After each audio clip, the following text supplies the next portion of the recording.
హల్లెలూయా. ఒక మనిషి తన భక్తి జీవితాన్ని చూపించగలగాలి. అంటే ఒక మనిషి భక్తి జీవితం ఎలా తెలుస్తుంది? నేను అన్నాను, నమ్మకంగా ఉంటే నన్ను నీతిగా బ్రతుకుతానని, యథార్థంగా బ్రతుకుతానని కాదు.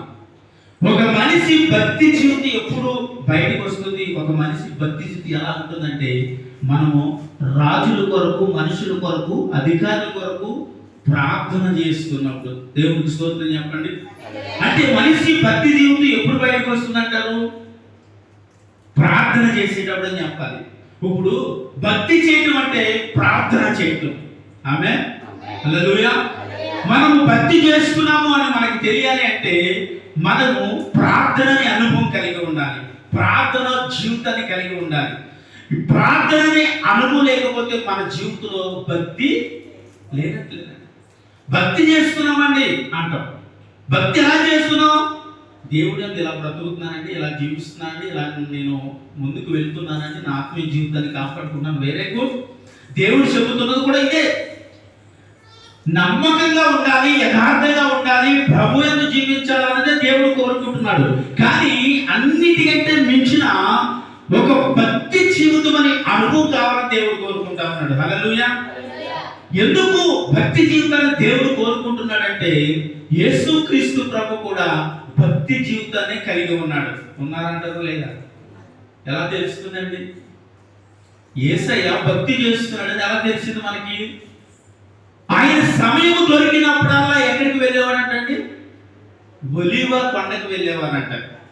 ఒలీవ కొండకు వెళ్ళి అక్కడ ఏం చేస్తుండేవారంటే ప్రార్థన చేస్తున్నవారు. అక్కడ బైబిల్లో రాయబడిన మాట ఏంటంటే, ఇంకా చీకటిగా ఉన్నప్పుడు, ఎప్పుడు ఇంకా చీకటిగా ఉన్నప్పుడు అంటే తెల్లవారుజామున యేసుక్రీస్తు ప్రభు భక్తి మొదలు పెడుతూ ఉండేవాడు. అంటే నేను అంటాను, రాత్రి అంతా ఏమైందండి? ఇప్పుడు యేసుక్రీస్తు ప్రభు జీవితాన్ని మనం చూస్తే అందులో మనం నేర్చుకోవాల్సిన ఎన్నో ఉంటాయి. ముఖ్యంగా యేసుక్రీస్తు ప్రభు పగలంతా ఏం చేసేవారంటే అండి, పరిచర్య చేసేవారు. అంటే సువార్తలు ప్రకటించేవారు. పగలంతా సువార్తలు ప్రకటించి రాత్రి అంతా ప్రార్థన చేసేవారు. హల్లెలూయా, హల్లెలూయా. ఇప్పుడు రాత్రి అంతా ప్రార్థన, పగలంతా పరిచర్య. పగలంతా ఏం చేసేవారండి? చెప్పండి. సువార్త అంటే పరిచర్య చేశారు. అంటే దేవుడి సువార్తను అనగా పరలోకము సమీపించున్నది అని ప్రకటించడం మొదలు పెట్టేవారు యేసుక్రీస్తు ప్రభు. పగలంతా ఈ పని, రాత్రి అంతా. అంటే ఆయన చేసిన పనంతా కూడా అనగా ఆయన ప్రకటించిన సువార్తంతా కూడా రాజ్యములకు పనికొచ్చేదానిగా ఉండినట్టు మళ్ళీ రాత్రి అంతా ఏం చేసేవారంటే ప్రార్థన. అంటే పగల చేసిన పరిచర్యను రాత్రికాల సమయంలో జ్ఞాపకం చేసుకుని విజ్ఞాపన చేస్తూ దేవుడి రాజ్యానికి అప్పగించడానికి మళ్ళీ రాత్రి అంతా దేవుడితో ఉండేవారు ఆయన. అంటే పగలంతానేమో పరిచర్య, రాత్రి అంతా యేసుక్రీస్తు ప్రభు ప్రార్థన జీవితంలోనే ఉండేవారు. నేను అంటాను, ఇప్పుడు మన జీవితాలు ఎలా ఉన్నాయంటారు?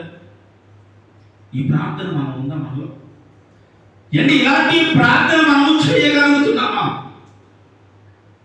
పగలేమో పరిచర్య అంట, రాత్రులేమో మనం పగలు పని చేసినా, పగలు వ్యాపారాలు చేసినా, ఉద్యోగాలు చేసినా, ఇంటి పని చేసినా, వంట పని చేసినా, ఏ పని చేసినా పగలంతా చేసిన పనికి మనకి ఏమొస్తుందంటే అలసట వస్తుంది, నీరసాలు వస్తున్నాయి, బలహీనతలు వస్తున్నాయి.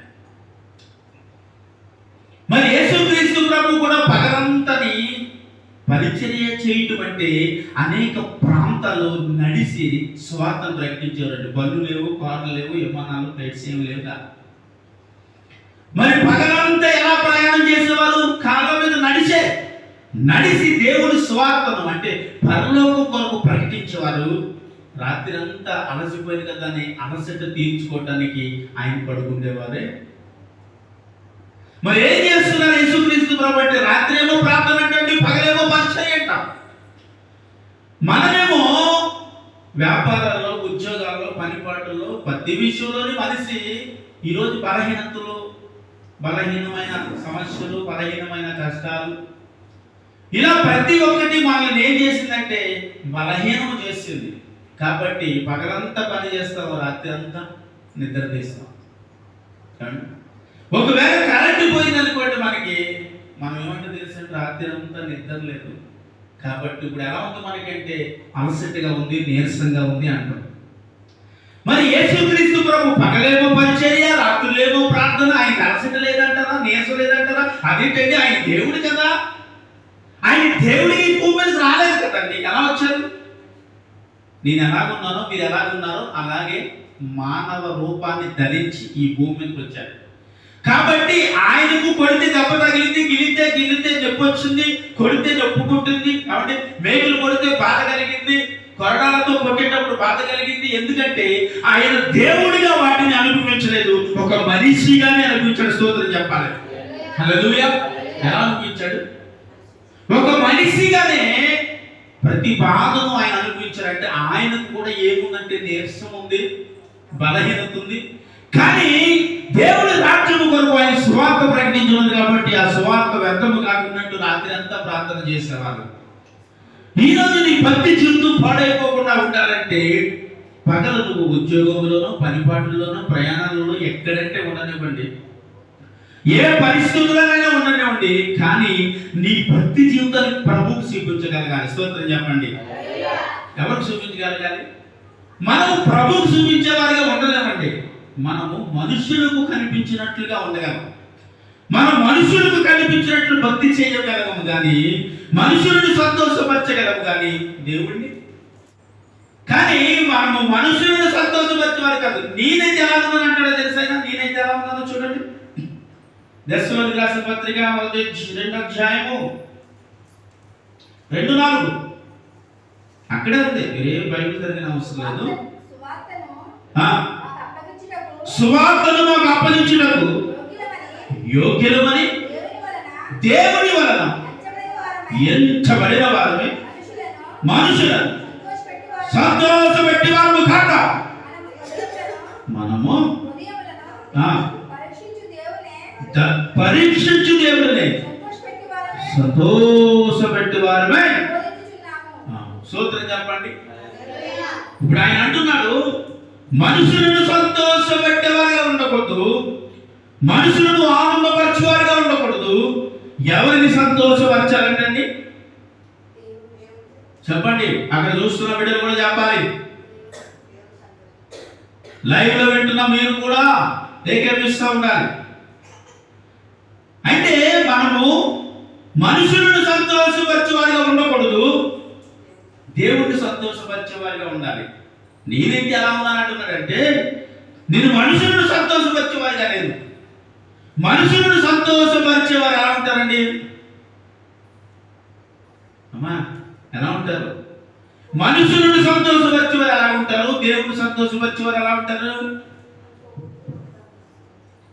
మనుషులను సంతోషపరిచేవారు ఎలా ఉంటారు తెలుసండి? ఎప్పుడు హ్యాపీగా ఉంటారు అని చెప్పండి, అంతే. అదేంటండి, మనుషులను సంతోషపరిచేవాడు హ్యాపీగా ఉండడం ఏంటి? దేవుడు సంతోషపరిచేవాడు హ్యాపీగా ఉండలేడు. ఇప్పుడు మనకి ఏది కావాలి? మనుషులను సంతోషపరచుదామా, దేవుడు సంతోషపరచుదామండి? రమేష్ గారు, నరేష్ గారు, సురేష్ గారు, మనుషులను సంతోషపరిచితే సంతోషం ఉంది, దేవుడు సంతోషపరిచితే సంతోషం లేదు. కొద్ది బాధ ఉంది, దుఃఖం ఉంది. అది ఎందుకో నేను కూడా తెలియజేస్తాను, మరి చూస్తున్న ప్రేక్షకులు కూడా తెలియజేయగా. ఇప్పుడు మనుషులు సంతోషపరిచితే ఆనందంగా ఉంటుంది, దేవుడు సంతోషపరిచితే ఆనందం లేదు. ఏది కావాలి మీకు?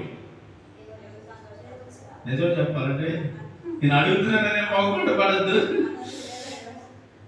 ఇప్పుడు సంతోషమైన మాట ఎందుకుంటాం కానీ బాధాకరమైన మాట ఎందుకు ఎందుకుంటాం అండి?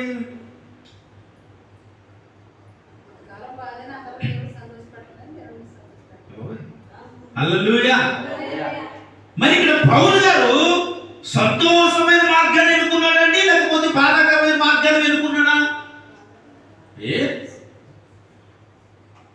రెండు విషయాలు చెప్పనండి. ఒకటి, ఇప్పుడు నేను చెప్పిన విషయాల్లో ఆత్మానుసారంగా ఆలోచించేది ఒకటి, భౌతికంగా ఆలోచించేది ఆలోచన. రెండు ఆలోచనలు ఎదురు పెట్టాను నేను.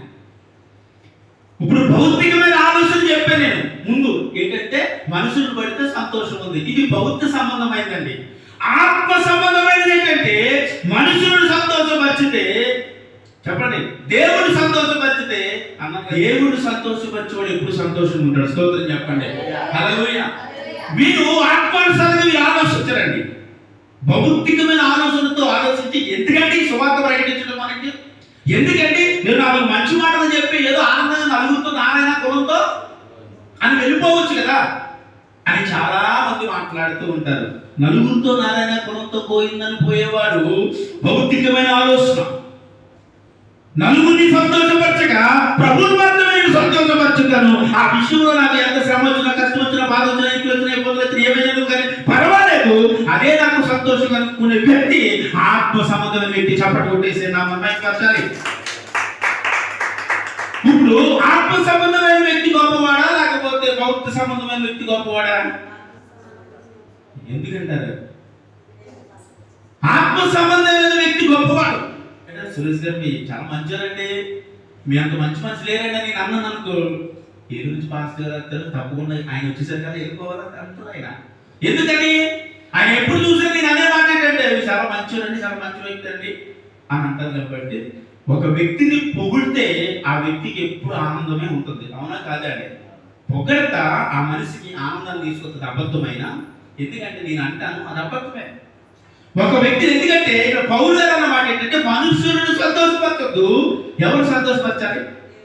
సురేష్ గారు మీరు ఇలా కరెక్ట్ కదండి, మీరు బైబిల్ వాడారండి, ఫోన్ వాడకూడదండి. ఒకసారి చెప్పాను కదా, ఎలాగన్నా అనుకో వాక్యం మొదలెట్టే కదా ముందు చూసేటప్పుడు ఏమంటాడు, ఫోన్ తెచ్చాడా బైబిల్ తెచ్చాడని చదువుతున్నా, దేవుడు శక్తులు బైబిల్ తెచ్చాడండి హల్లెలూయా అని మీరు ఏం చేస్తారంటే అందరికంటే అక్కడ వచ్చి అంటారు.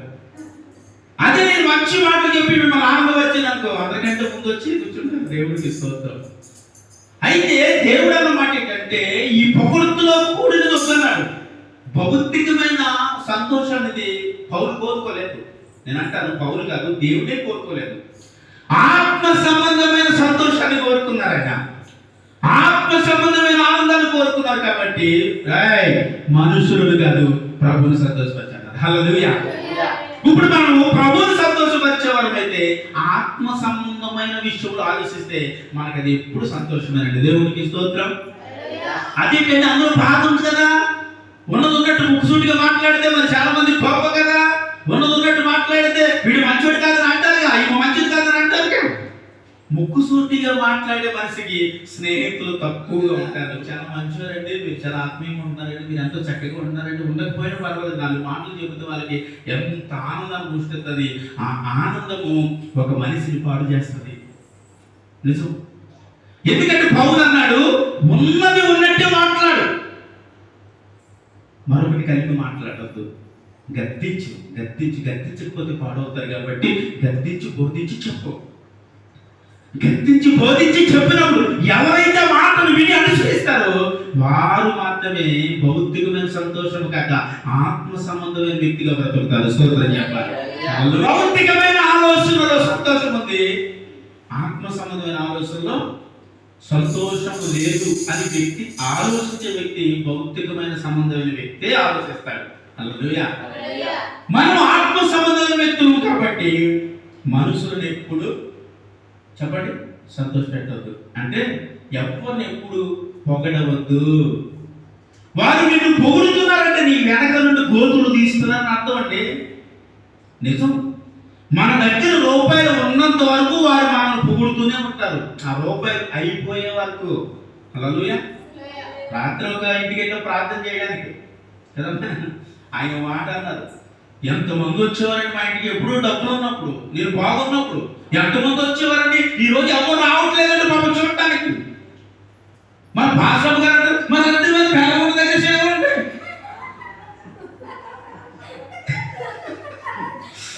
దేవుడికి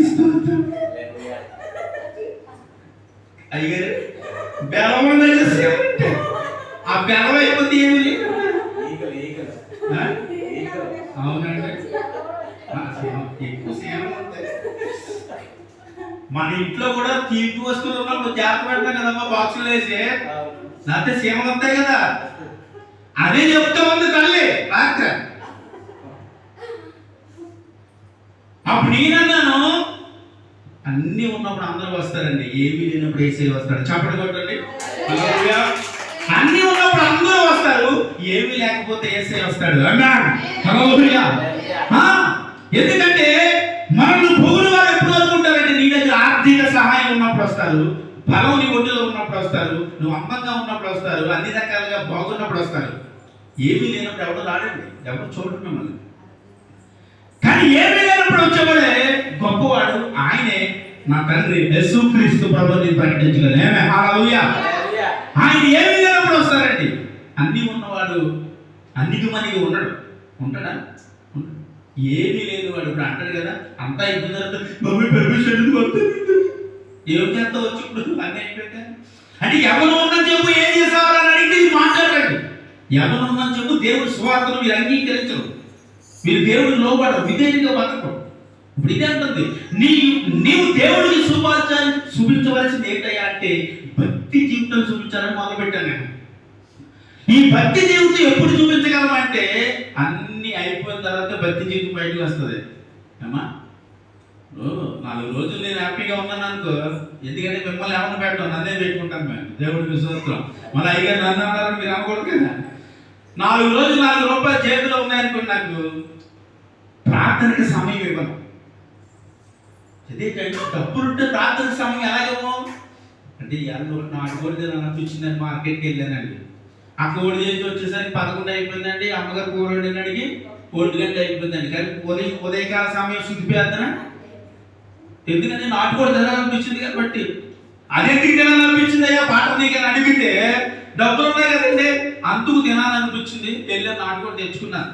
అయిపోయింది. తిన్న తర్వాత ఏమవుతుందండి, అమ్మగారు నా వైపు చూడండి, తిన్న తర్వాత ఏమవుతుంది మనకి, నాటుకోడి మాసం తింటే మామూలు మాకు రాదండి. పడుకుంటే సాయంత్రం 6 వరకు లేక 3 గంటల పెద్ద ఏమైంది, ఇప్పుడు గంటలో చచ్చిపోయింది. పేద భక్తి జీవితం ఏమైందంటే గంటలో చచ్చిపోయిందండి. ఎందుకంటే మన దగ్గర ఏముందో మనం చెప్పండి, అదే పాటగా డబ్బులు ఉండకూడదండి. పాయింట్ ఎక్కడికి వచ్చింది ఇప్పుడు, పాయింట్ ఏంటంటే ఇప్పుడు మన దగ్గర డబ్బులు ఉండకూడదా. అందుకే భక్తులు ఒకటి అంటాడు ఇక్కడ ఇందులోనే, నేను ఏ పూట ఆహారము నా పూట నాకు, ఒకవేళ ఎక్కువైన వేళ యెహోవా ఎవరని నేను. అదండి క్రైస్తవుడి జీవితం అంటే. డబ్బు ఉండకూడదని కాదు, డబ్బు బ్రతకటానికి సరిపడంత డబ్బు క్రైస్తవుడికి ఉండాలి, అవసరం. ఎందుకు అవసరం? ఎందుకంటే వాడు బ్రతుకుతూ 10 మందిని బ్రతికించేవాడే ఉండాలి. స్తోత్రం చెప్పండి. హల్లెలూయా. ఆమె బ్రతకాలి, బ్రతుకుతూ 10 మందిని బ్రతికించే వ్యక్తిగా ఉండాలి. ఇదే అన్నాడు దేవుడు. అప్పు ఇచ్చేవాడిగా చేస్తాను, నేను తీసుకునేవాడిగా పెట్టావు. ఈరోజు అప్పు చేసినా ఏం బాధపడవద్దు. అప్పు చేసేవాడు ఈ రోజు నువ్వు ఉన్నావంటే అప్పు ఇచ్చే స్థితిలో దేవుడిని నిలబడతాడు బిడ్డ. ఆమె హల్లెలూయా. ఆ స్థితిని నీకు దేవుడు ఇస్తాడు. ఇచ్చే వరకు మనం ఏం చేస్తాం తెలుసా? ఏం చేయాలి? మనుషులను సంతోష పెట్టొద్దు, దేవుని సంతోషపరచుతూ బ్రతకండి. ఆ స్థితిలోకి నేను దేవుడు తీసుకొస్తాడు. ఆమె మనుషులను సంతోషపరిచితే ఒక 1 ఇయర్లోనే మనం చాలా అద్భుతంగా ఆశీర్వాదకరంగా ఉంటాము. ఎందుకుంటాం? మనుషులను పొగుడుతూ ఉంటే ఏమవుతుందండి? పలానా మందిలో పాస్టర్ గారండి ఎంత బాగా నవ్వుతారో, ఇలాంటి విన్నానండి, ఎంత బాగా నవ్వుతారని మొదలెట్టి కానిచ్చి ఆ పాస్టర్ గారు పొద్దున్న వేసిన కానీ ఏం మొదలెట్టుందో రాత్రి పడుకునే వరకు ఒక వాక్య రూపంలో చేస్తాడు పాస్టర్ గారు. కాబట్టి వాళ్ళు విని ఓ నవ్వుకుంటా ఎంజాయ్ చేసేస్తా ఉంటుంటే ఇంకెందుకంటే సీరియల్ అయితే చూడటం, ఇంకెందుకంటే చాలా పెట్టి సినిమా చూస్తాం, ఇక్కడే సినిమా మొత్తం చూపించేస్తారు. అలాంటి సంఘాలు ఎలా ఉన్నాయంటే ఈరోజు కుప్పలండి. మీరు ఎవరైనా బైబిల్లో ఉందంటే వారు దురద చెవు గలవారని రాయబడింది ఎలాంటి వారి కోసం. హల్లెలూయా. మీరు దురద చెవు గలండి, ఎలాంటి దరిద్రపు మాటలన్నీ ప్రకటిస్తూ ఉంటుంటే చక్కగా వీళ్ళు నవ్వుకుంటే ఎంజాయ్ చేస్తూ ఉంటారు. వీళ్ళు ఎవరంటే మనుషులను ఆనందపరిచేవారు. మీరు ఇలాంటి వారిని ఎప్పుడు మీరు చూడొద్దు, మనుషులను ఆనందపరచొద్దు. మీ జీవితంలో, మీ భక్తి జీవితంలో, మీ జీవితంలో, మీ ఎదుగుదలలో మీరు చూడాల్సింది ప్రభువుని సంతోషపరిచే జీవితం నీలో ఉందా లేదా, ఇది ఒక్కడే పరీక్షించాలి. హల్లెలూయా. ఇది ఒక్కడే కనిపించాలి. ప్రభువుని సంతోషపరుచుతున్నామా లేదా, ప్రభు మనల్ని బట్టి ఆనందిస్తున్నారా లేదా, ప్రభు మనల్ని బట్టి ఎలా ఉన్నారు, ఇది ఎప్పుడు మనం దేవుని అడగం. కనీసం ఇంటికి వెళ్ళి ఈ రోజు నా వల్ల ఏమైనా ఇబ్బంది అయినా భార్య భర్త అడుగుతాడు. ఈ రోజు ఏమైనా ఇబ్బంది పెట్టానా అని కనీసం భార్య భర్త అడుగుతుంది. ఎప్పుడైనా డాడీ నా మమ్మల్ని క్షమించండి, ఎప్పుడైనా ఎప్పుడు పెట్టారు పిల్లలని అంటారు. అంటే భౌతికమైన క్షమాపణలో కాదు, యేసుక్రీస్తు తండ్రి ఈ దినము మొదలుకొని ఉదయం నుండి సాయంకాలం వరకు పడుకునే వరకు ఎప్పుడైనా ఈ సమయంలో నిన్ను బాధ పెట్టింది ఏదైనా ఉందా అని ఒక్క రోజు మనం యేసుక్రీస్తు ప్రభుని అడిగిన రోజు లేదండి మీ జీవితాల్లో, మన జీవితాల్లో.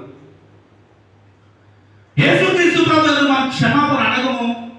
ఈ రోజు నన్ను బట్టి సంతోషమైన ఒక్క క్షణమైన ఉందా ప్రభువా అనే జీవితము ఉందా అని ప్రభు యొక్క ఒక్కసారి మనం ప్రార్థన చేసుకుంటాం.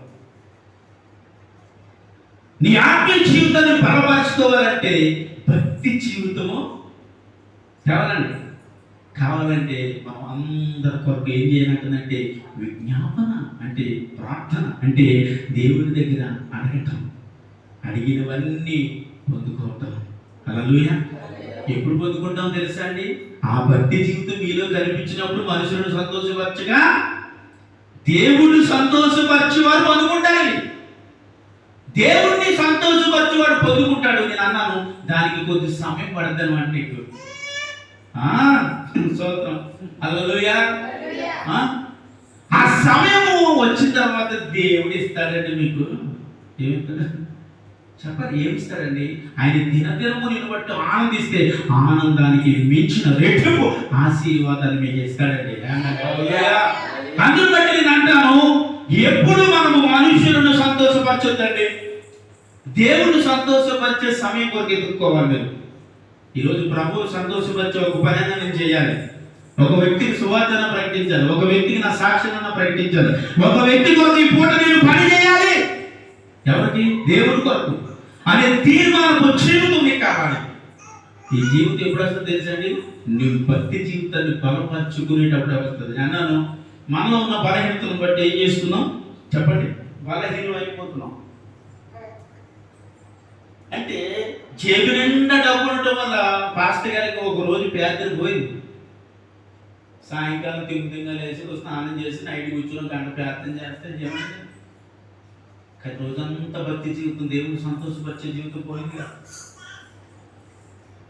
దీని ఒక వ్యక్తి కోరుకోలేరు, కోరుకున్న బ్రతకలేరు. చాలా కష్టం. అనుభూతి ప్రకటిస్తున్నాను, అనుభూతి తెలియజేస్తున్నాను. మనుషులను సంతోషపరిచితే మన జీవితం సంతోషంగా ఉంటుంది అని మనం అనుకుంటాం. కానీ ప్రభువును సంతోషపరిచే రోజు ఒక్క దినమైన నీ జీవితంలో ఉంటే సరిపోతుంది. ఆమేన్. హల్లెలూయా. మనుషులు నిన్ను సంతోషపరచనయ్యా, నిన్ను సంతోషించేవాడు అంటే నీవు నన్ను బట్టి సంతోషించేటట్టుగా నేను బ్రతుకుతాను. ఈ తీర్మానం చాలా అద్భుతమైన చెప్పండి. తీర్మానం అంటే కాదు ఇది. తీర్మానం అంటే ఏంటంటే దేవుడితో మనము చేయబడిన వాగ్దానము మొత్తం చేయాలి. నీ జీవితంలో నువ్వు దేవుడికి కొన్ని వాగ్దానములు చేయాలి. మనం ఏం చేస్తాం? మనం అయ్యా మార్పు చెందిన రక్షణ పొందాను, ఈ రోజు నుంచి నేను ఇలా ఉండాలనుకుంటున్నాను, ఇలా బ్రతకాలనుకుంటున్నాను, ఇలా జీవించాలనుకుంటున్నాను అంటామంటే దీని ఏమంటాం? అది గుర్తుపట్టుకుని బ్రతుకుతామా? అది గుర్తు చేసుకుంటూ జీవిస్తామా? కొన్ని రోజులు మన జేబు నిండిన తర్వాత అవన్నీ మర్చిపోతాం. మన జీవితంలో సంతోషం వచ్చేసి ఆనందం వస్తుంది, హ్యాపీ. అప్పుడు చేయబడిన వాగ్దానం మర్చిపోతూ ఉంటాం. మనం మర్చిపోకుండా ఉండాలంటే మన జీవితం ఎప్పుడు ఎలా ఉండాలి? ఎలా ఉండాలండి? ఆయన సంతోషపరిచే వారిగా ఉండాలి. ఏ దినము కావలసింది ఆ దినము దేవుడిస్తా భుజించి బ్రతికిన జీవితాలు ఇక్కడ ఉన్నాయండి. ఎంతో మంది భక్తుల్ని, ఎంతో మంది సేవకుల్ని ఇక్కడ చూస్తున్నప్పుడు వారికి కాళ్ళకు చెప్పులు కూడా లేకుండా సువార్త ప్రకటించారండి. ఈరోజు దేవుడు సువార్త ప్రకటించమని ఒకవేళ దేవుడు పిలిస్తే ఆ పిలుపుకు లోబడి సేవ చేయడానికి వచ్చి ఈరోజు ఎంతో మంది రావాలంటే ముందు ఏమిస్తామో నాకు ఎవరితో అగ్రిమెంట్? ఇది దేవుడితోనే అగ్రిమెంట్. ఈరోజు దేవుడితోనే అగ్రిమెంట్ చేసి ఈరోజు సేవ చేసే వాళ్ళు, అలాంటి ఆశీర్వాదం పొందేసుకున్న వాళ్ళు చాలా గొప్ప గొప్పలు ఉన్నారు. ఈరోజు నేను అందరి కోసం నేను చెప్పట్లేదు, ఇలాంటి కొంతమంది కొరకే నేను చెప్పగలను. అందరూ ఎలా ఉన్నారంటే అమ్మో దేవుడు భక్తి చేసి మా అద్భుతమైన పేరు కీర్తులు పొందిన వాళ్ళు చాలా మంది ఉన్నారు. మహానుభావుడు యేసయ్య గారి కొరకు మనకు ఒకసారి తెలియజేస్తే, ఒక మహాతల్లి ప్రార్థన చేయడానికి ఇంటికి పిలిస్తే యేసయ్య గారు ఒక రోజు వారి ఇంటికి వెళ్ళారు. వెళ్తే ఆ తల్లి ప్రార్థన చేసిన తర్వాత అన్నది, అయ్యా పప్పుసారి పెట్టదయ్యా, 2 మెతుకులు తినయ్యమ్మా ఇంట్లో అనేది. అమ్మ వద్దులేమ్మా, జస్ట్ భోజనం చేసి వచ్చాను నేను, పర్వాలేదంటే ఆ తల్లి బాగా బతిమాలుతా ఉంటుంటే, సరే పాపం బతిమాలుతా ఉంది కదా, ఎందుకంటే సేవకుడు కాలు దుమ్ము చాలని వాక్యం అంటుంది కదా అని కూర్చొని ఆయన భోజనం చేస్తా ఉంటే ఆ ఇంటి యజమానుడు వచ్చాడు. ఆ ఇంటి యజమానుడు వచ్చా, దున్నపోతున్నా బుద్ధి లేదా, కొంప కొంప తిని అడుగుతుంది, ఎన్నో బతుకుతావు ఉమ్ము వస్తే మనం ఏం చేస్తామండి? ఎవరు కావాలి అమ్మా, ఏం మాట్లాడలేదండి. వెంటనే కళ్ళలోంచి నీళ్లు కారుస్తూ ఆ కళ్ళను తుడుచుకుంటూ వెంటనే భోజనం చేసి వందనం చెప్పి బయటను విడిచిపెట్టి వెళ్ళిపోయారు. ఆ మౌనము, ఆ ఒక ఆయనకున్న ఆ ఒక దీర్ఘ శాంతమే ఆ కుటుంబం రక్షణ పొందడానికి కారణమైన స్తోత్రం చెప్పాలండి. హల్లెలూయా. ఇలాంటి గొప్ప సేవకులు కదా దైవజనులుగా పిలువబడేవారు. అహంకారంతోనో, కోపాలతోనో, భయంకరమైన ఆలోచనలతోటో, మనీ మైండ్ తోటో, వ్యభిచారపు ఆలోచనలతో చాలా మంది ఉన్నారు. ఇలాంటి వాళ్ళు కాదు కదా దేవుడు కోరుకున్నది. ఆయన కొరకు ఓర్పు కలిగి, సహనము కలిగి, తిన్నా తిరగపోయిన, తాగినా తాగపోయిన, వస్త్రము కట్టినా కట్టకపోయిన, పేదరికం ఎలాంటి పరిస్థితి, భయంకరమైన స్థితి ఆయన జీవితంలో ఉన్న యేసయ్య కొరకు బ్రతకాలని తీర్మానంతో జీవించబడే నిజమైన క్రైస్తవుడు సేవకుడు. చెప్పడం కొట్టాలండి. ఆ బట్ట అభిషేకుడిగా కొడుతున్నట్టు కొట్ట మరి సౌండ్ రేపు పై కావాలి. హల్లెలూయా. ఇలాంటి వాళ్ళు కదా గొప్ప సేవకుల్లో పిలువబడ్డారు. ఈరోజు నా సేవా జీవితంలో సేవలోకి వచ్చిన తర్వాత బ్రతకడం కష్టమైపోతా ఉంటే మా పాస్టర్ గారికి చెప్పకుండా నేను ఉద్దత్తమాన పనికి వెళ్ళి సాయంకాలం చర్చికి వెళ్ళి, ఎలా తెలిసిందో మా మహానుభావు మా దైవజనులకి మహేష్ పనికి వెళ్తున్నాడని చెప్పారు. పిలిపించి కూర్చుండబెట్టి, ఏంటి నువ్వు పనికి వెళ్తున్నావంట? అయ్యో నాన్నగారు తిట్టారండి. సేవ చేస్తే చేసుకో, పని మానేసి తిన్నాను, కూడి లేకుండా ఎందుకు బతకడం అన్నారండి మా నాన్నగారు. కాబట్టి చాలా కష్టంగా ఉందండి, ఏదో 4 రోజులు పని చేసుకుని 3 రోజులు సేవ చేద్దామని వచ్చానండి. చేస్తే సేవ చేయి, నాతో పని చేయి, ఏదో ఒకటే చేయి, మానే అన్నాడు. మరి బ్రతకడం చాలా కష్టం అయిపోతా ఉంది. ఎందుకు ఈ మాట తెలియజేస్తాను తెలుసా? చేస్తే సేవ చేయాలి, లేకపోతే పని చేయాలి. అప్పుడు నేను ఏం చేశానంటే మా దైవజనుల మాటలు విని వెంటనే ఎక్కడ పనులు అక్కడే వదిలేసి, ఎక్కడ వస్తువులు అక్కడే వదిలేశారండి. ఎక్కడింటికి వెళ్ళి మళ్ళీ నేను సామాన్ కూడా తెచ్చుకోలేదండి, ఎక్కడెక్కడే వదిలేశాను. మళ్ళీ ఎందుకు రాలేదని అడుగుతారు భయంతో. దేవుడి మీద భక్తితోనో ఇంకెక్కడికి వెళ్ళకుండా ఎక్కడెక్కడ వదిలేసేసి ఆ బైబిల్ ట్రైనింగ్ రోజు శుక్రవారం దేవుడి మందిరం దగ్గరికి వచ్చాను. శుక్రవారం, శనివారం, ఆదివారం 3 రోజులు అంటే బైబిల్ ట్రైనింగ్. అంటే వారానికి 3 రోజులు దేవుడి సన్నిధిలోనే ఉండాలి. ఒక పూటే తిండి, ఏది పెడతారు తినడమే, ఏది ఇస్తారు తాగడమే. పాస్టర్లందరూ అక్కడ అలా వచ్చి అమ్మగారు నేను 3 రోజులు ఆ మందిరంలో. దీనికంటే దారుణంగా ఉండేదండి. దుప్పట్లు ఉండేవి కాదండి, మనం పట్టుకెళ్తే కప్పుకోవడమే. కప్పుకుని నేల మీద అలా పడుకుని ఒక 20-30 మంది పాస్టర్లు ఉండేవారండి. వారితో పాటు మేము అలాగా వారానికి 3 రోజులు బైబిల్ ట్రైనింగ్, 4 రోజులు దేవుని సువార్త. 4 రోజులు ఏముంటుంది, మళ్ళీ 6వ సత్తి దేవుని సన్నిధి అయిపోతుంది. కాబట్టి మళ్ళీ మధ్యలో 3 రోజులు. ఈ 3 రోజులు మళ్ళీ ఏం చేయాలో తెలుసండి, దేవుని సువార్త బయటకించడానికి బండి మీద ఎక్కడ పోమంటే అక్కడికి వెళ్ళిపోవడమే మా పాస్టర్ గారిని. అంటే ఇలాంటి జీవించే జీవితంలో మాకు చాలా లేని స్థితి వచ్చింది, చాలా భయంకర స్థితి వచ్చింది. ఆ స్థితి అంతా నా సాక్ష్యంలో ఉంది. కానీ అంత భయంకర పేదరికం వచ్చి తినడానికి తిండి లేకపోతే మా పాస్టర్ గారు అంటాడు కదా, నువ్వు పని గట్రా చేయడానికి ఏమి వీరలేదు అబ్బాయి, నువ్వు దేవుడు సువార్త చేయాలి, దేవుడు పని చేయాలి, వచ్చిందందరూ బతకాలి. ఎక్కడ బతికేస్తామంటే ఆ భక్తులు 200 వస్తలేదు. ఆ బ్రతుకు అలాగే బ్రతుకు. మరి సేవ అంటే అన్ని వచ్చేస్తాయండి, అన్ని వచ్చేసేది సేవ కాదు, ఏమీ లేకుండా చేసేది సేవ. ఇదేంటి ఒక ఎలా సేవ చేయాలి చెప్తే, చిన్నపిల్లలు 2 పిల్లలు, వాళ్ళ స్కూల్లో చదివించాలి, వాళ్ళకి ఫుడ్ పెట్టాలి, వాళ్ళకి కావాల్సిన కొనాలి, మేము బ్రతకాలి, మేము జీవించాలి. ఇవన్నీ ఆలోచించి ఎంచుమించు 3 నెలలు దేవుడి సేవ చేయలేక అల్లాడిపోయి గడ్డగడ్డలు ఆడిపోయినాడు. ఏం చేయాలి అర్థం కావట్లేదు. పనికి వెళ్ళాలంటే మా పని అన్నమాని లేకపోతే పరిచయం అన్నమాని బైబిల్ అన్నారు అన్నాడు. ఏం చేయాలి?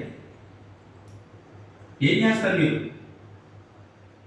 నాకు వద్దండి, ఈ పేదలకు నాకెందుకు, ఈ దరిద్ర జీవితం నాకెందుకు, బట్టలు పోతున్నాను, ఒక పూట తింటే ఏంటి, ఒక పూట తింటే 2 రోజులు వస్తా, నాకు వద్దా అంటారు. ఒక పూట తిని 2 రోజులు పస్తూ ఉండి దేవుడి సువార్తను, దేవుడు పరిచర్యలు చేయడానికి దేవుడి కొరకు నిలవబెట్టి అన్ని వదిలేశానండి. అన్ని వదులుకునే బ్రతక, అన్ని వదులుకుని అన్నింటిని విడిచిపెట్టే దేవుడు పని మాత్రమే చేయాలని ఒకే ఒక తీర్మానంతో పని చేస్తూ మొదలు పెట్టాను. స్తోత్రం చెప్పాలి. హల్లెలూయా. మన జీవితాలలో తీర్మానం చాలా గొప్పది. కాబట్టి 4 రోజులు పని చేస్తానండి, 4 రోజులు నేను అయ్యా, ఒకసారి మీ నాతో చెప్పారు, అయ్యా మరి ఖాళీగా ఉంటున్నాను, సంఘం లేదు కాబట్టి పనికి వెళ్తానని. అందుకని అయ్యారు అంటున్నారేమో అనుకోవద్దు. మిమ్మల్ని బట్టి నేను అనట్లేదు ఈ మాట. ఎందుకంటే నా జీవితం ఇక్కడ ఉంది కాబట్టి ప్రకటించవలసిన అవసరత ఉంది. దేవుడు సేవ చేయాలని నువ్వు తీర్మానం చేస్తే అన్ని విడిచిపెట్టే. ఆకలి వేస్తుందా, ప్రార్థన చేయి. ఇదేంటంటే ఆ తర్వాత నన్ను ఏమన్నా తెలిసింది, మా బంధువులు ఊరుకోరా దేవుడు పని చేస్తే పరిమాణమన్నాడా, ఎలా బతుకు అడుగుతుంటామండి, కొంపు అడుగుతుంటా. మా యేసయ్య గారు ఏం చేశారు? ఆ రోజు ఆయన అవమానపరిచిన ప్రతి ఒక్కరు ఆయన ఎదుట మోకరించారండి. కొన్ని కోట్ల ప్రజలకు యేసయ్య గారు ఈ రోజు ఏమైందంటే దేవుడు సువార్త అందింది. కొన్ని లక్షల మందిని దేవుడి రాజ్యానికి వారసులు చేసేసాడు ఆయన. దేవుడికి స్తోత్రం. ఇది కదా సమపరచబడిన జీవితం అంటే, ఇది కదా దేవుడి కొరకు బ్రతకాల్సిన అవసరత. అన్నిటిని వదిలేసి ప్రభు కొరకు బ్రతకడమే గొప్పదనం అండి. స్తోత్రం చెప్పండి. ఈ రోజు నీకు అన్ని సౌకర్యాలు కావాలంటే రాదు. సౌకర్యం లేని స్థితిలోనే పరిచయం చేసేవాడు గొప్పవాడు. అన్ని పాదాల దగ్గరికి వస్తే నువ్వు నేనటువంటి పరిచయం ఆ పిల్లకి చేసేది చేయదమ్మా. నువ్వు పరిచయం చేయరా తల్లి, అన్ని తెచ్చి పాదాల చేస్తాను, ఆ కుర్చీలో కూర్చుని పరిచయం చేయాలి అంతే. ఏమీ లేనప్పుడు చేయాలి పరిచయం, అది గొప్పతనం. తినడానికి లేనప్పుడు చేయాలి పరిచర్య, తాగడానికి లేనప్పుడు పరిచర్య, వస్త్రం కట్టడానికి లేనప్పుడు చేయాలి పరిచర్య, బాధలో ఉన్నప్పుడు చేయాలి పరిచర్య, కష్టాల్లో ఉన్నప్పుడు చేయాలి పరిచర్య, ఇబ్బందులో ఉన్నప్పుడు చేయాలి పరిచర్య, అందరూ తిడుతున్నప్పుడు చేయాలి పరిచర్య, అవమానం వస్తున్నప్పుడు చేయాలి పరిచర్య, నిందలు వస్తున్నప్పుడు చేయాలి పరిచర్య, శ్రమలు నీ జీవితంలో వచ్చేటప్పుడు చేయాలి పరిచర్య. హల్లెలూయా. అప్పుడు చేయాలి పరిచర్య. అప్పుడు పరిచర్య చేసేవాడిని దేవుడు విడిచిపెట్టక పట్టుకుని మరి కోట, మరి ఎలాంటి వాదన సరే హృదయాలు కరిగిపోయి రాళ్ళు సైతము పగిలిపోయి దేవుడి సన్నిధి కొరకు పనిచేసే పాత్రలు పుట్టుకొస్తారు. ఆమె చెప్పండి. హల్లెలూయా. ఇలాంటి వారు దేవుడు తయారు చేయడానికి అప్పుడు వారి జీవితంలో నుంచి పుట్టుకుని వస్తారు. వారిని చూసి మనం నేర్చుకోవచ్చు. ఎన్నో ఉన్నాయి. ఈ బైబిల్లో చూసి నేర్చుకోవాల్సిన వ్యక్తులు చాలా మంది ఉన్నారు. బైబిల్లో చూసి నేర్చుకోకపోయినా కనీసం లోకంలో కొంతమంది ఉన్నారండి. అలాంటి వారిని చూసి మనం ఏం నేర్చుకుంటున్నాం?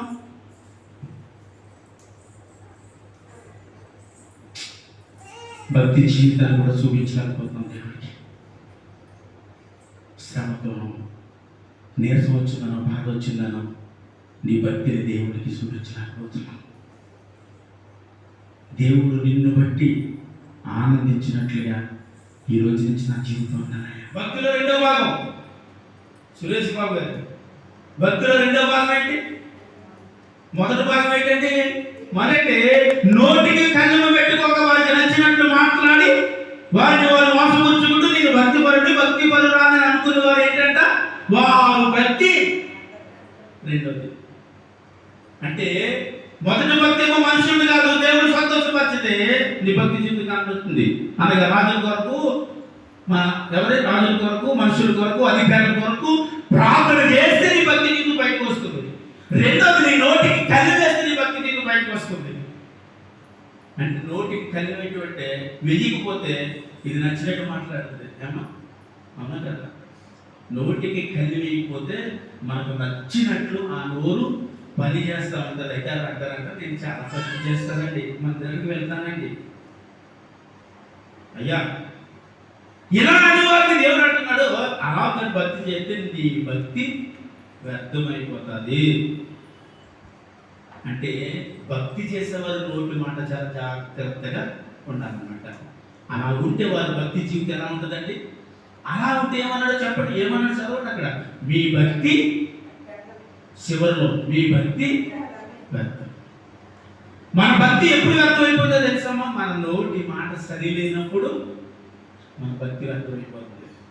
చాలా భక్తి చేస్తాం, ఎంతో ప్రార్థన చేస్తాం, చక్కగా ఉపవాసాలు చేస్తాం, ఎన్ని చేసినా మన నోటి మాట సరిలేదు. ఎవరికి ఏదో తిడతాం, ఏదో మాట్లాడటం, ఏదో చేస్తాం. నోటి మాట సరిలేక ఇంట్లోనో బయట ఎక్కడికైనా వెళ్ళేటప్పుడు ఏదైనా మన నోటి మాట బాగోక వదిలేసినాక ఏం చేస్తాడు? కోపం, ప్రశ్నిస్తున్నాం. అయితే నీ నోటి కళ్ళు లేదు, లేకపోతే నీ భక్తి వ్యర్థమైపోయింది.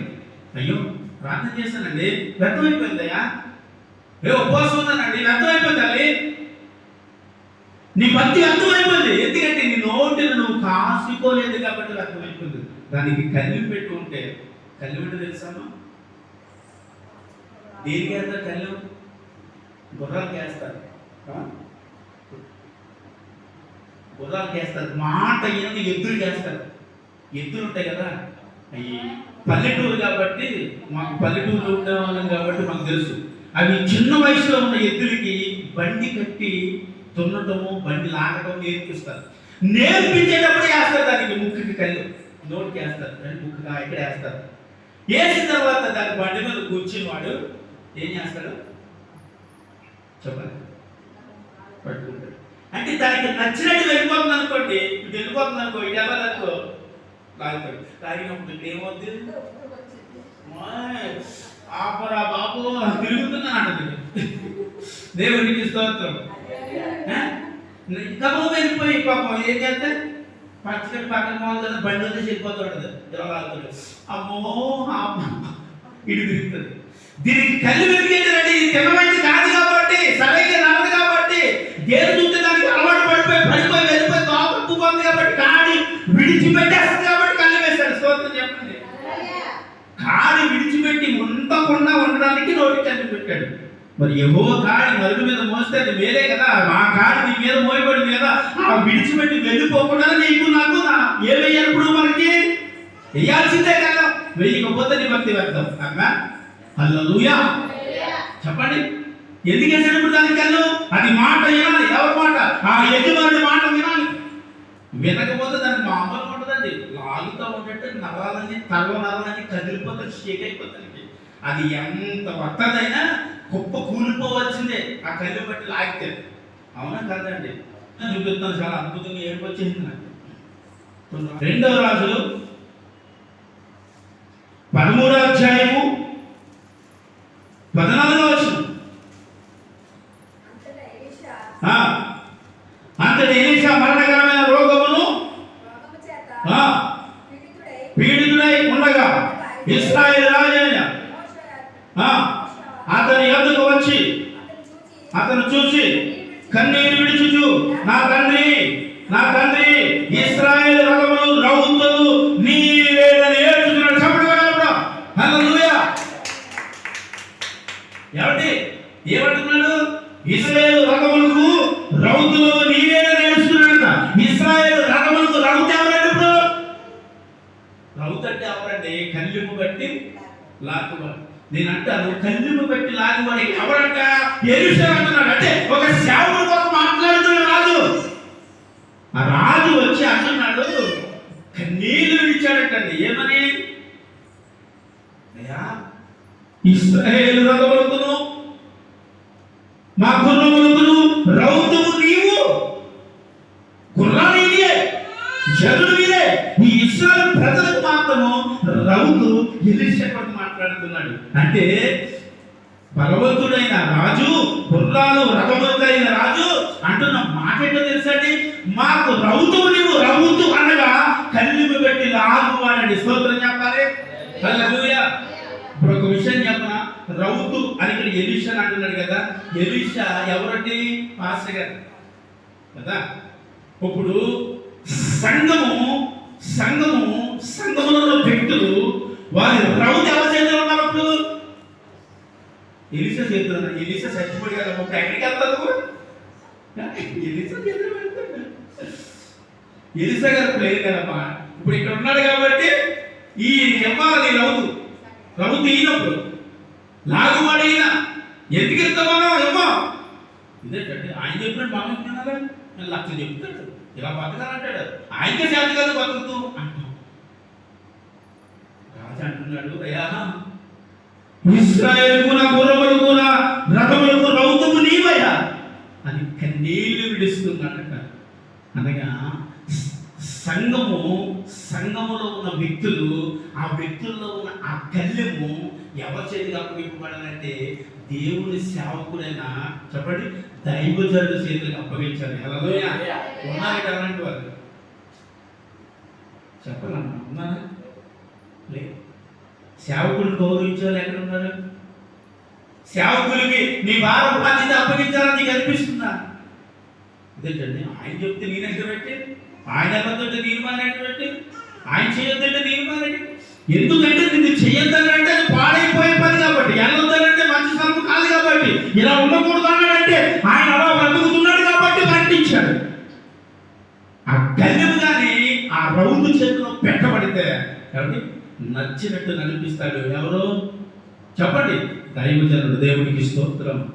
దైవజనుడికి నచ్చినట్టు నడిపించే ప్రతి వ్యక్తి బాగుంటారండి. స్తోత్రం చెప్పాలి. అంటే ఎలాంటి దైవజనుడు అంటే ఏ సన్నగాని గొప్ప దైవజనుడు చెప్పుకోవాలండి. అంటే మీరు కదా మీరు మమ్మల్ని అడిగితే మేము వాళ్ళని చూసి నేర్చుకుని బ్రతుకుతూ ముందుకు వెళ్తున్నాం. కాబట్టి దైవజనుడి చేతులకి ఒకవేళ నువ్వు అప్పగించబడితే నీ జీవితం అద్భుతం అంటే ఆమె చెప్పలేదండి. హల్లెలూయా.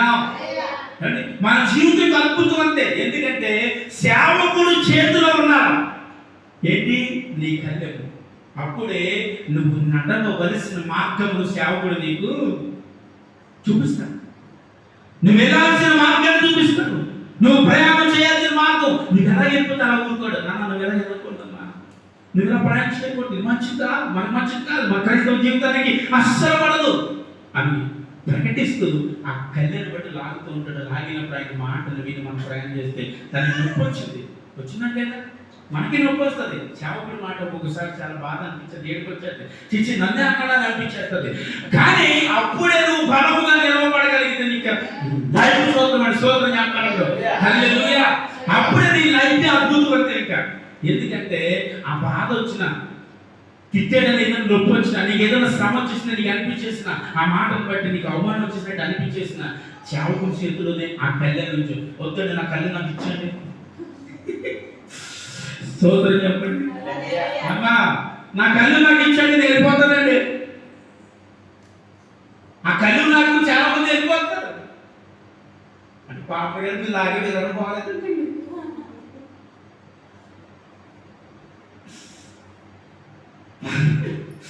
దేవుడికి స్తోత్రం. పాస్టర్ గారు సరిగానే రావుతున్నారు. మనం కూడా సరిగ్గా నడుస్తూ ఉంటే అది మనకు నొప్పికి వస్తుందా? వస్తుందమ్మా. వెళ్ళాల్సిన త్రోవలో ప్రయాణం చేసి వెళ్ళిపోతా ఉంటే రౌతు లాగేసే పనే ఉంది. వెళ్తుంది, ఎలా వెళ్ళాలో అలా వెళ్తుంది, ఎక్కడికి వెళ్ళాలో అక్కడికి వెళ్తుంది, ఏం చేయాలో అదే చేస్తుంది. అందుని బట్టి లాగేది కదా కూర్చొని చూస్తూ ఉంటుంది. అప్పుడు వెళ్ళాల్సిన స్థలంలోకి ఇది వెళ్తుంది. వెళ్ళట్లేదు కాబట్టి సేవకుడు లాగుతున్నాడు అంతే. కాబట్టి ఆ నొప్పి వచ్చింది కొద్దిగా పర్వాయించు. అబ్బాయి నొప్పి వచ్చేస్తుందంటే నా రౌతు నాకు ఇచ్చేయండి, నేను వెళ్ళిపోతానండి అంటే వెళ్ళిపోతే ఆ ఎద్దుని ఆ కాలు నుంచి విప్పేస్తే అది పనికి వస్తుందండి. ఇంకా దాని పని వస్తుందండి. ఇంకా దాన్ని ఒక మాట ఉంటుంది కదా, లోకల్లో మాట్లాడతారు, అచ్చూసి నాపోతు ఎక్కడ వదిలేస్తారని. ఇంకా దానికి ఎందుకు కళ్ళు అవసరం లేదు, వదిలేస్తే ఊరంతా పోతుంది. అలా వెళ్ళిపోకుండా ఉండాలంటే నీ కళ్ళు సేవకుడి చేతిలో పెట్టాలి. మీరే కాదు, ప్రతి సంఘము సేవకుడి చేతిలో ఆ కళ్ళను పెడితేనే ఆ సంఘము ఆశీర్వాదకరంగా ఉంటుంది. ఆమేన్, హల్లెలూయా. ఆ కళ్ళము ఆ సేవకుడి చేతిలో ఉంటేనే ఆ బండి సరైన మార్గంలో ప్రయాణము చేయాలంటే మనకి నొప్పు పుట్టేటప్పుడు, బాధ కలిగేటప్పుడు, అయ్యో నేను తప్పుగా వెళ్తున్నాడు కాబట్టి లాగాడు అనే ఆలోచన ఆ వ్యక్తులు గారు ఉంటే వారి జీవితం ఎలా ఉంటుందండి? అమ్మా సోదరుని, వారి జీవితం ఎలా ఉంటుంది? ఆశీర్వాదకరంగా ఉంటుందండి. అప్పుడు మనం ఆత్మ సంబంధమైన విషయాలలో లేకపోయినా పర్వాలేదండి, దేవుడు పని చేస్తుంది కదా, ఆయన చూస్తాడు అంటాం. నిజం. తినడానికి లేకపోయినా అప్పుడు అంటాం మనం ఏంటంటే దేవుడు పని చేస్తున్నాం కొద్ది వస్తుంది అంటాం. ఆత్మ సంబంధంగా ఆలోచించబట్టి భౌతిక ఆలోచిస్తే ఇదేంటంటే దేవుడి పని చేస్తే అన్నదానికి ఎలాగా అంటాం. ఇక్కడ ఆత్మ సంబంధంగా ఆలోచించేవారు కాబట్టి ఇదేంటండి పొట్లప్పుడు రేపిస్తాడు దేవుడు. ఏలియాని కాకులతో ఆహారం పంపించాడు. ఎప్పుడు వరకు ఆ గోగాడి అంటే ఆ ఏడు ఏంటి పోయే వరకు కాకులతో ఆహారం పెట్టి ఏలియాని దేవుడు పోషించలేదా ఏంటి? నేను ఒకటి అడుగుతాను చెప్తారండి. ఏలియా గారికి ఆ వాకు దగ్గర మంచం వేశారంటారా పడుకోవడానికి అప్పట్లో? ఏమా మంచం ఉందంటారా? మంచం లేదు. కనీసం పోలేండి మంచం లేకపోతే సాపన్న వాడండి రాళ్ళని వేసి పడుకుంటారంటే అది సాపు కూడా లేదు, ఏమి ఇవ్వలేదు. ఓ బాబు ఎల్లో ఆ వాకు దగ్గర ఉండు, ఆహారం పంపిస్తాను అన్నాడు. నీకు పరుపు పంపిస్తాను, రాసుకోవడానికి బ్రిడ్జి కావాలి, కూలికి వాటర్ కావాలి, రాసుకోవడానికి సీలు పోవకుండా అందులో పెట్టుకో. ఇవేమి లేవు, ఈ ఫెసిలిటీస్ ఏమి లేవు ఎవరికి? ఏమి ఎల్లి వాగు దగ్గర కూర్చోవడమే, నిద్రంతా పండగ పడుకోవడమే, కాయలు ఆహారం తింటే తినడమే. అంటే ఆ కొన్ని రోజులు కొన్ని సంవత్సరాలు కలిపాడట. ఎవరు? పొద్దున్న 10 గంటలకు మొదలవుతుంది, రాత్రి 10 గంటల వరకు ఉన్న సీరియల్ ఏం చేయాలి అది పేరు రాక ఎలా అంతే. మరి చాలా ఉన్నాయి కదండి. ఇవన్నీ నీ ఆత్మీయ జీవితానికి ఏమి అర్థం తావేసేస్తుంది కదా. లేదా ఒక సీరియల్ కూడా చూడడం వల్ల ఎవరంటే చేయి చూపించండి. సగం ఎత్తివిట అప్పుడప్పుడు చూస్తావా? చూసారండి ఇప్పుడు టీవీ మొత్తం మాట్లాడుతుంటే ఏమైంది?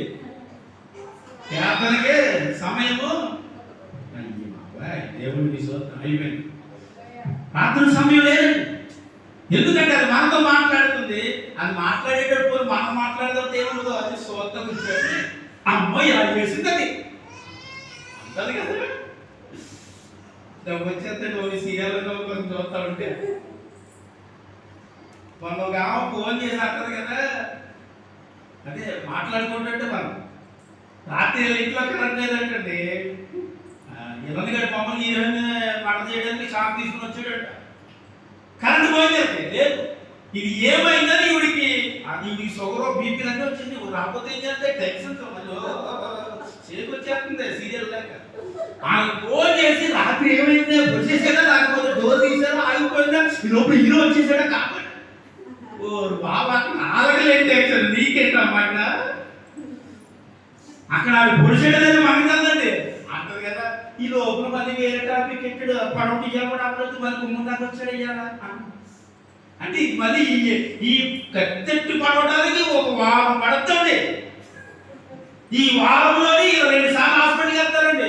ఆడంటాడు కదా ఏంటమ్మా ఇంత బీపీ చేయకుందంటే అది కత్తెట్టు పడలేదంటే నువ్వు పొడిచేసుకో. అందుకని ఏమొచ్చింది? బీపీ షుగర్ వచ్చింది. మనిషికి టెన్షన్ అంటే ఏమవుతుంది? బీపీలు వచ్చేస్తే అండి నిజం. మనం ఒక మంచి పని చేసి బీపీ తెచ్చుకున్నాం అంటే ఆనందం. ఆడెవడో పడలేదు ఈవిడికి బీపీ ఏంటండి. ఫోన్ చేసి రాత్రి మాట్లాడితే ఇవాళ కూడా అవ్వలేదంట. అంటే ఈ ఆధార్ అవుతుంది అప్పుడు కొద్దిగా డౌన్ అయిందంట. నార్మల్గా వచ్చిందమ్మా బీపీ. అప్పుడు వరకు ఎక్కడ ఉందో రేంజ్లో ఉంది. అంటే మనం చూసి ఏమైపోతున్నాం? టెన్షన్ పడిపోతున్నాం. దేవుడు పని కొరకు ఒక్క రోజున మనగా టెన్షన్ పడుతుంటాం. అయిపోయి టైం అవుతుంది ప్రార్థన చేయాలి, టైం అవుతుంది ప్రార్థన చేయాలి. అమ్మో ఈరోజు శుక్రవారం ఉపవాసం. అవును ఆ శుక్రవారం మర్చిపెట్టి పొద్దున తినేసాను. ఏం చేస్తాం? శుక్రవారం మర్చిపోయినట్టు అయ్యి ఆ శుక్రవారం గుర్తులేదు. శుక్రవారం గుర్తులేదు. ఎపిసోడ్ ఏం జరిగిందో గుర్తుంది, రాత్రి ఏం జరిగిందో గుర్తుంది.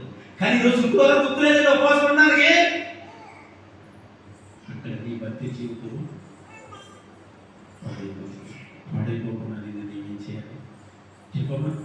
కాపాడుకోవాలి. అప్పుడు దేవుడిని ఆనందపరుచుతావు. అనేకుల కొరకు ప్రార్థన చేస్తాం. అనేకుల కొరకు ప్రార్థన చేయమని దేవుడు ఎందుకు చెప్పాడు తెలుసా? ఎందుకు చెప్పాడు చెప్పండి? ఇందులో 2 విషయాలు ఉంటాయి. ఎందుకు? రాజుల కొరకు, మనుషుల కొరకు, అధికారుల కొరకు ప్రార్థన చేయమని అన్నాడు కదా. ఎందుకు చేయమన్నాడు? 2 విషయాలు చెప్పండి. పోనీ ఒక్క విషయాన్ని చెప్పండి.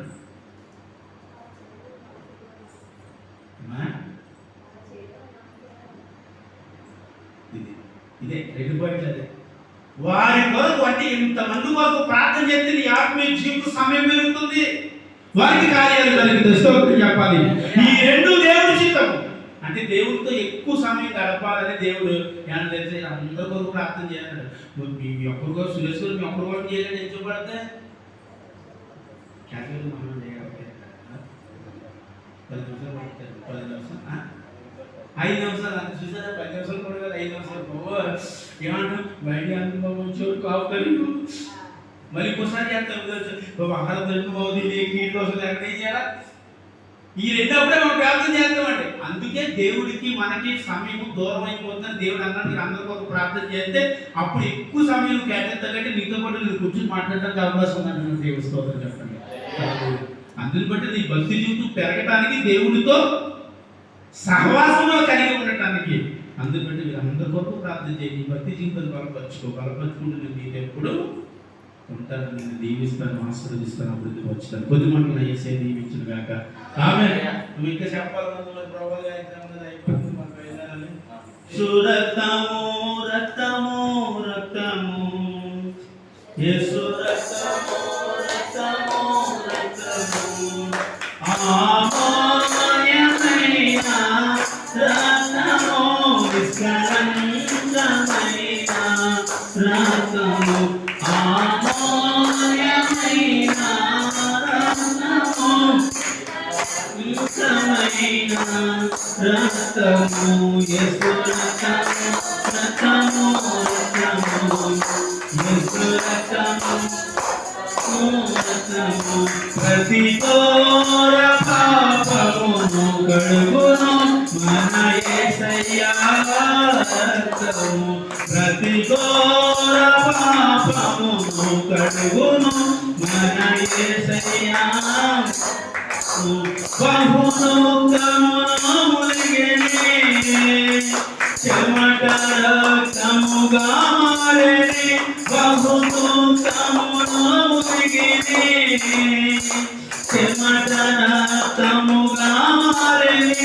యేసు రక్తము రక్తము రక్తము యేసు రక్తము రక్తము రక్తము ఆమోదమైన రక్తము నిష్కలంకమైన ఆమోదమైన రక్తము నిష్కలంకమైన రక్తము యేసు రక్తము రక్తము రక్తము యేసు రక్తము రక్తము రక్తము మన సాక్షిని స్తుతి చేయను మన యేసయ్యా. మన సాక్షిని స్తుతి చేయను మన యేసయ్యా రక్తము. మన శిక్షను తొలగించెను, సంహారమునే తప్పించెను. మన శిక్షను తొలగించెను, సంహారమునే తప్పించెను. యేసు రక్తము రక్తము రక్తము యేసు రక్తము రక్తము రక్తము యేసు రక్తము రక్తము రక్తము యేసు రక్తము రక్తము రక్తము యేసు రక్తము రక్తము రక్తము